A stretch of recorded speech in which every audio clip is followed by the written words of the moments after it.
Hey guys, and today we're making star garlands. You will need plain flour, salt, cold water, Christmas cookie cutters, a baking tray, baking paper, a mixing bowl, a mixing spoon, a straw, a pencil, a paintbrush, gold paint, twine or ribbon, and an optional extra of ground cinnamon and ground cloves.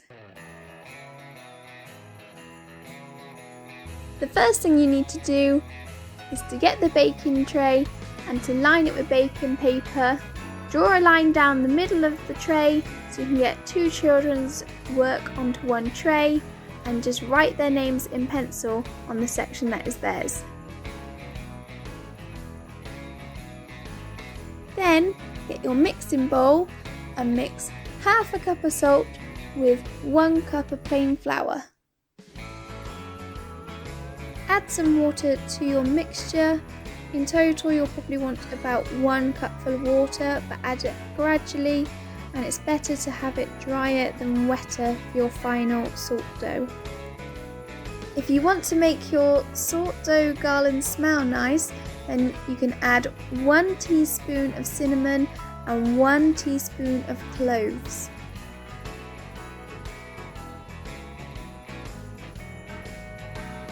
Keep mixing until you have that dough texture, and then get your hands in instead of using the spoon.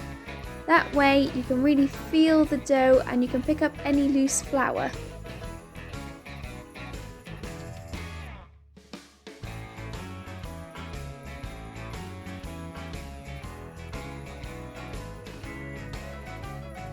Gather the dough up into a ball, and then you're just going to push down on it, flatten the dough down onto the worktop instead of using a rolling pin, and you want to squash it down to about the thickness of your little finger, so about 1 centimetre thick. The recipe of half a cup of salt and 1 cup of plain flour is enough for 2 children to each make 12 stars. So if you want the children to mix their own individual salt dough, the recipe you would need is 1/4 of a cup of salt and half a cup of plain flour. Now you can get your cookie cutters and start cutting out your Christmas shapes out of the dough. I'm using the star one because I'm making a star garland, but you could do gingerbread men, bells, Christmas trees, whatever Christmas cutters you have.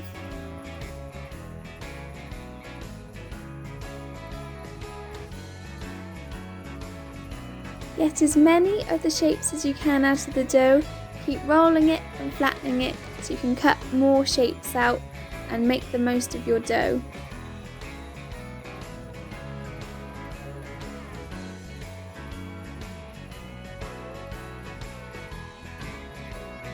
Get your straw to make a hole near the top of your stars. This is where the ribbon or the twine is going to thread through.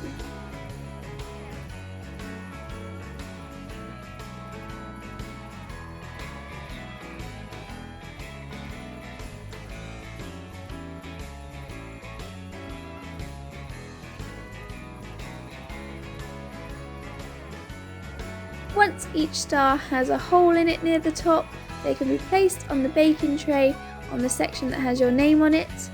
They can go in the oven to cook for 3 to 4 hours at 100 degrees Celsius. Halfway through the cooking time, so about 2 hours in, flip the salt dough over so that it gets cooked evenly on both sides.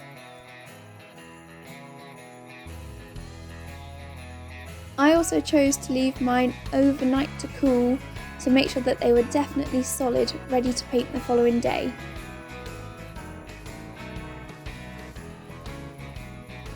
As they are stars, I'm going to paint them gold. So I'm just using acrylic paint, but you could use poster paint instead, and just paint all of the stars all over on the one side and around the edges.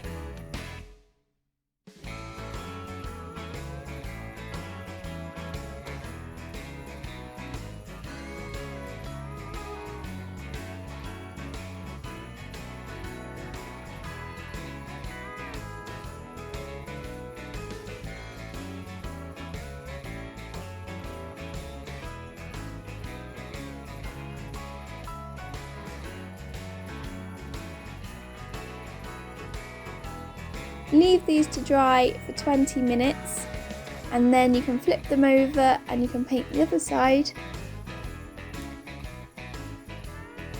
Like I said earlier on, this mixture makes enough for 2 children to do a garland each, so I am indeed painting 2 children's worth of stars here.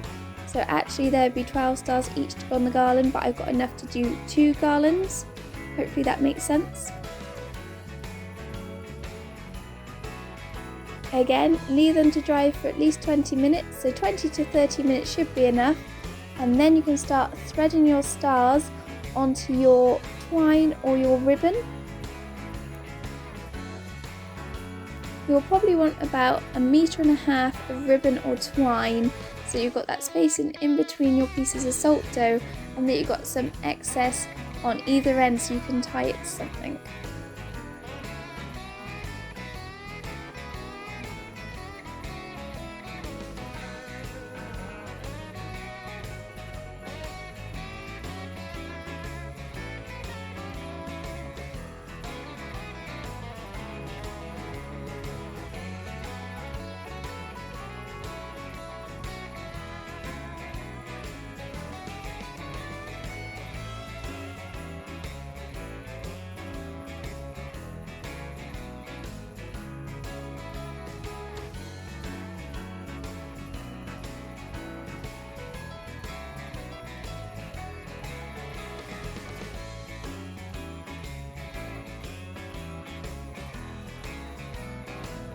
When you've threaded them all on, you are ready to either wrap them around the tree, hang them in a window, or just decorate the fireplace. They smell amazing as well if you have added the cinnamon and cloves earlier on.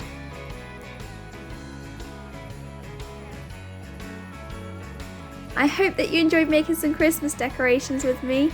If you enjoyed this video, please subscribe for more art lessons for children on a Monday and other art related videos on a Thursday. See you next week for more Art with Miss Burford.